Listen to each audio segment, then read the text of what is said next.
Hai teman-teman, selamat datang di Cerita Gigi. Gak usah pakai lama, kita langsung masuk aja ke pembahasan ceritanya. Sebelumnya, terima kasih yang sudah nonton dan jangan lupa klik dulu tombol subscribe-nya. Ada di bawah ya teman-teman, diklik dulu ya.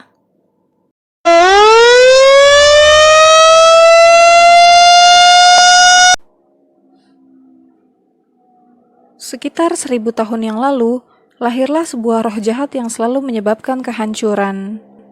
Kekuatan itu menyerap kekuatan ilahi dan kekuatan para iblis, hingga menyebabkan teror yang sangat luar biasa kepada dunia. Karena itu Dewa Agung mengirim dua muridnya yang bernama Dewa Tai dan Dewa Gongpao.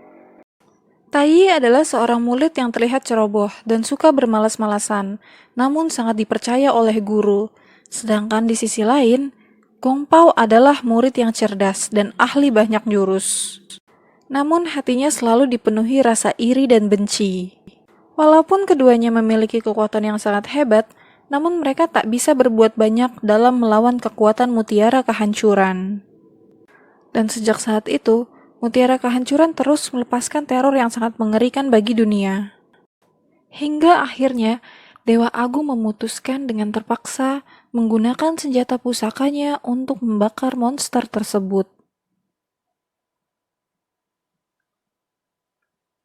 Dan terbagilah kekuatan menjadi dua bagian. Yang satunya adalah roh mutiara dan yang satunya lagi adalah pil iblis. Pil iblis itu sangatlah berbahaya dan hampir tidak bisa dihancurkan. Apabila terlahir sebagai manusia, maka manusia tersebut sudah ditakdirkan untuk tersambar petir yang sangat luar biasa di usianya yang ketiga. Sedangkan roh mutiara, apabila lahir sebagai manusia, maka ia akan menjadi seorang yang sangat dihormati.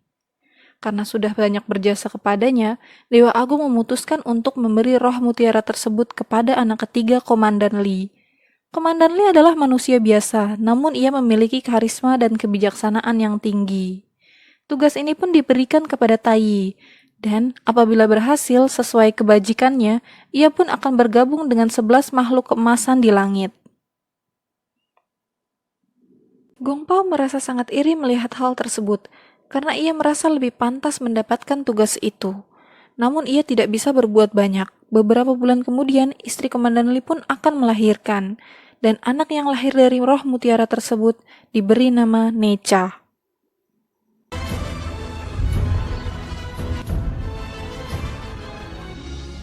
Sore hari menjelang malam, orang-orang desa sudah berkumpul di depan kediaman Komandan Li untuk menyambut kelahiran anaknya. Semua orang tampak sangat bahagia dan memberi ucapan selamat. Namun dari kejauhan terlihat Gongpao yang terlihat memiliki rencana jahat. Ia kemudian melepaskan dua mantra untuk mengendalikan orang-orang. Di sisi lain, Tai terlihat sedang fokus untuk pelepasan mantra. Lalu tiba-tiba datang seorang pelayan dan membawakan arak. Awalnya Tai menolak arak tersebut.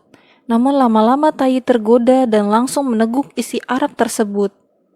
Lalu ketika pelayan tersebut hendak mencuri mutiara, ternyata lotus tersebut sudah dimantrai.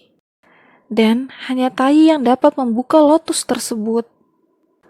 Komandan Li yang cemas kemudian pergi mencari Tai yang sedang tertidur. Karena kondisi mendesak, Komandan Li pun meninju perut Tai agar terbangun. Lalu tiba-tiba lotus pun terbuka, dan roh mutiara pun dicuri oleh pelayan yang terkena mantra di sana. Dan bukannya roh mutiara, namun pil iblis yang mengarah kepada janin istri Komandan Li. Sedangkan Gongpao berhasil mencuri roh mutiara tersebut. Setelah lahir, anak tersebut pun luar biasa nakalnya. Seperti kerasukan, Necha menyerang warga serta menembakkan api ke rumah-rumah. Hingga akhirnya Tai memantrai Necha dengan pusaka gelang. Pusaka gelang tersebut adalah satu-satunya cara yang bisa meredam kekuatan api Necha. Ketika gelang tersebut sudah terpasang di leher Necha, gelang tersebut langsung meredam kekuatan Necha. Dan beberapa saat kemudian, Tai hendak membunuh Necha. Namun tiba-tiba Nyonya Li menghalangi dan memohon agar Tai mempertimbangkan kembali. Karena hal tersebut, Komandan Li berjanji dia akan membawa Necha pergi jauh dari desa.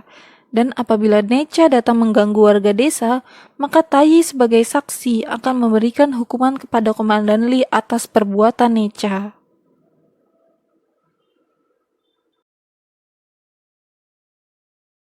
Sejak saat itu, Necha pun hidup jauh dari warga desa. Dan kediaman tersebut pun diberikan mantra perlindungan agar ia tak bisa lari dari rumah tersebut. Satu-satunya orang yang sering berkunjung adalah ibunya. Sedangkan sang ayah sedang pergi mencari Dewa Agung untuk mencari bagaimana cara menghentikan kutukan sambaran petir tersebut. 1 hari di sana sama dengan 1 tahun di bumi. Sayangnya mereka harus segera kembali karena sang Dewa Agung tidak ada di tempat.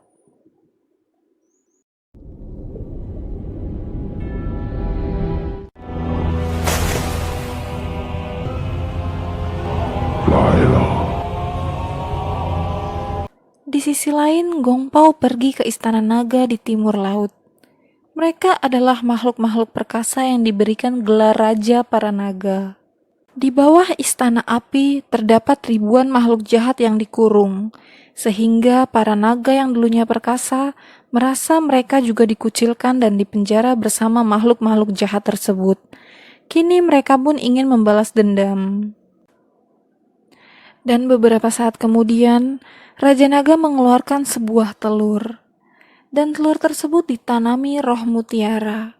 Dan jadilah putra naga es, bernama Aobing.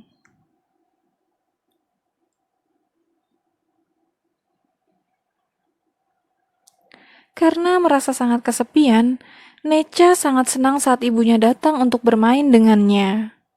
Dan Necha terlihat sangat bahagia akan hal tersebut. Namun tak lama, tiba-tiba ibunya mendapat laporan bahwa ada monster yang ingin menyerang perbatasan. Mendengar itu, Necha menjadi sangat sedih karena ibunya selalu sibuk. Necha yang kesal lalu memanipulasi penjaga gerbang, hingga mereka bertengkar dan dimanfaatkan olehnya untuk keluar dari kediaman. Dan seperti dugaan, Necha pun membuat keonaran di desa dengan menakut-nakuti warga desa.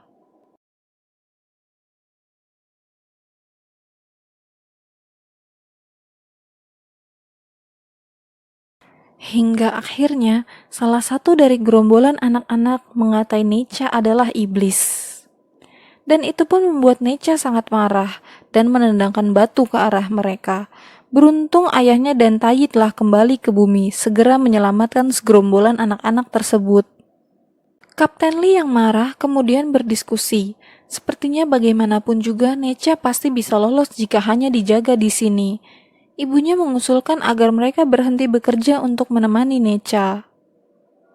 Namun sepertinya hal tersebut mustahil, hingga akhirnya keputusan Tayi untuk menjadikan Necha sebagai muridnya, dan akan dijadikan bagian tentara perang iblis keabadian. Karena tak memiliki ide lain, orang tua Necha terpaksa setuju dengan ide tersebut. Keesokan harinya, saat berjalan Necha menoleh ke kiri, dan melihat sebuah lukisan yang sangat indah. Dan ketika Necha mencoba menyentuhnya, Necha malah tersedot masuk ke dalam lukisan. Tiba-tiba Necha sudah berada di dalam lukisan yang ternyata milik Tayi.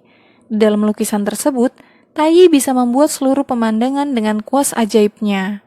Dengan menggunakan kekuatan kuas ajaib, Tayi menunjukkan atraksi mewah kepada Necha.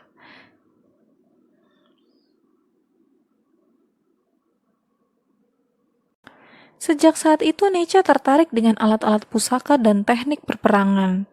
Ia pun rajin berlatih dan hanya dalam waktu singkat, ia mampu menguasai mantra perubahan. Namun, tidak melupakan sifat nakalnya, Necha kemudian mencuri tombak api milik Tayi dan membakar bokongnya.